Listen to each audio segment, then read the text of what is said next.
Oke, selamat siang kelas 9. Saat ini kita akan memulai pelajaran kita, kelas agama. Sebelum kita belajar, mari kita berdoa. Bapa di surga, Bapa yang baik, saat ini kami akan memulai kelas kami. Tolong ya Tuhan, kiranya Engkau memberkati kelas 9 khususnya yang akan mempelajari dan menyaksikan video ini. Tolong kami agar kami boleh mengerti akan maksud dan mengerti akan kebenaran firman Tuhan. Inilah doa kami, di dalam nama Tuhan Yesus kami telah berdoa. Amin. Kita akan melanjutkan pelajaran kita yang minggu lalu. Minggu lalu judulnya tentang keadaan orang mati. Apa yang terjadi kepada orang mati? Tadi kita sudah belajar. Orang mati itu tidak bisa ngapa-ngapain lagi. Mereka tertidur. Mati itu sama seperti tidur. Kalau kita sudah mati, pikiran kita semuanya udah nggak beraktivitas. Tidur tanpa mimpi, kita nggak gentayangan. Ketika kita mati, nafas kita diambil Tuhan. Nafas kita atau yang disebut dengan roh kita itu kembali kepada Tuhan. Dan kita tidak bisa kemana-mana. Sampai pada kedatangan Tuhan Yesus yang kedua kali, orang benar akan dibangkitkan. Dan orang mati sering menjadi satu momok atau pembicaraan. Ada yang gentayangan, ada yang muncul di tempat gelap, ada yang muncul di kuburan, ada yang mendatangi kita secara langsung. Tetapi kita akan mempelajari tentang itu semua saat ini. Kita akan berbicara tentang dua tema, yaitu spiritisme dan okultisme. Spiritisme dan okultisme. Jadi untuk kelas 9 mungkin bisa dicatat. Karena tugas kalian juga mencatat ini, dan nanti kita akan ada ujian, ada ulangan ada kuis tentang pelajaran-pelajaran kita. Spiritisme, apa sih itu spiritisme? Oke, mari kita lihat.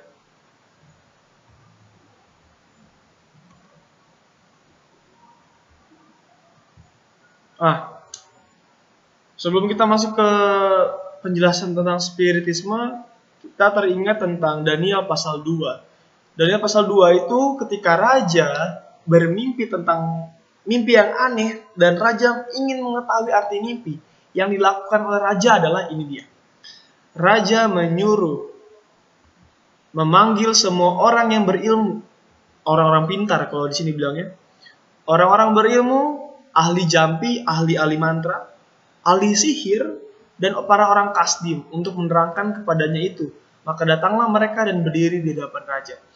Jadi spiritisme atau penyembahan kepada hal-hal gaib telah dilakukan orang pada zaman dahulu kala dan juga dicatat di Alkitab. Raja mempercayai kegaib-gaiban, mempercayai roh-roh yang di udara, dan raja suka meminta nasihat kepada orang-orang yang seperti itu, kepada dukun-dukun.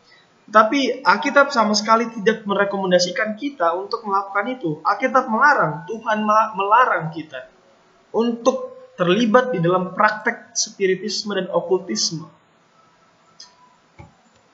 Nah, banyak orang yang saat ini mencari orang-orang pintar yang bisa melihat masa depan, kayak peramal-peramal gitu. Ada apa yang terjadi di masa depan orang-orang tahu. Ini dukun yang terkenal di Eropa sana. Nah, ini di Indonesia terkenal filmnya itu, Roy Kiyoshi. Ada sulap-sulap juga, pesulap. Kita sangat terkesan dengan aksi mereka, ya kan? Nih, tentang kita sering terkesan dengan hal-hal yang berbau dengan magic, sihir, horor, gaib. Nah, ini penjelasannya. Apa sih spiritisme? Ini spiritisme. Mungkin kita bisa catat ya, murid-murid.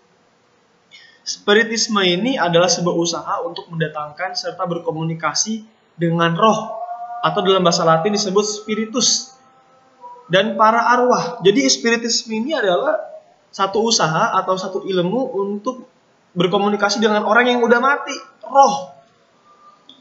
Dan kemudian mengadakan pertemuan yang disebut dengan science. Nah, ini coba diingat dan dicatat. Yang disebut dengan science. Seance tulisannya. Itu spiritisme. Jadi kita berusaha mungkin main jelangkung atau main kartu tarot atau Oujah. Nggak perlu kalian tahu itu semua dan jangan pernah ikut itu ya. Dan okultisme. Okultisme adalah kepercayaan terhadap hal-hal supranatural atau ilmu sihir. Nah, kalau spiritisme itu adalah usaha untuk bertemu dengan arwah. Kalau okultisme adalah kepercayaan akan hal-hal gaib, hal-hal supranatural, yang merupakan terjemahan dari bahasa Inggris occultism. Nah, itu dia. Ingat ini ya, ingat definisi dari spiritisme dan okultisme. Nah, spiritisme adalah kepercayaan akan adanya suatu kelanjutan hidup setelah kematian. Ingat, tadi definisi spiritisme adalah usaha untuk melakukan kontak atau komunikasi dan mendatangkan orang yang sudah mati kepada kita. Nah, spiritisme ini adalah kepercayaan akan adanya suatu kelanjutan hidup setelah kematian. Disertai kepercayaan bahwa orang yang sudah meninggal dapat berhubungan dengan orang yang hidup di bumi. Ingat, Alkitab mengatakan orang yang sudah meninggal tidak kemana-mana, tidur di kubur, nggak bisa beraktivitas, pikirannya sudah mati. Dan orang yang meninggal akan menanti kebangkitan yang akan diberikan kepada Tuhan Yesus bagi mereka yang setia dan percaya kepadanya. Orang yang setia dalam Tuhan. Jadi spiritisme ini percaya bahwa ada kehidupan lain. Jadi kalau kita sudah mati, kita hidup di dunia yang lain. Itu salah. Itu salah. Nah, dua tema spiritisme. Orang yang sudah meninggal dapat berhubungan dengan kita. Itu tema pertama. Yang kedua, ada harapan di kemudian hari bagi orang yang berdosa yang telah meninggal untuk bertobat. Jadi, dua tema spiritisme itu, yang pertama, kita bisa berkomunikasi dengan orang yang meninggal. Yang kedua, orang jahat yang meninggal bisa bertobat di dunia selanjutnya. Itu salah. Itu salah. Nah, ada 3 jenis spiritisme. Pertama, spiritisme primitif. Yang kedua, spiritisme modern. Yang ketiga, spiritisme berjubah kekristenan. Apa itu spiritisme primitif?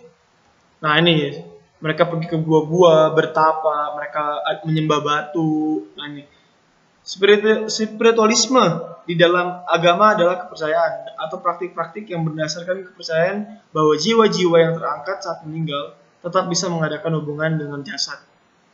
Pengaruh dari kedua cikal bakal spiritisme ini terasa sangat kuat di kalangan masyarakat primitif ritual keagamaan. Mungkin di pedalaman-pedalaman, di daerah-daerah terpencil masih mempercayai ini, spiritisme primitif. Ya, menyembah ada gunung keramat, ada pohon keramat, itu primitif.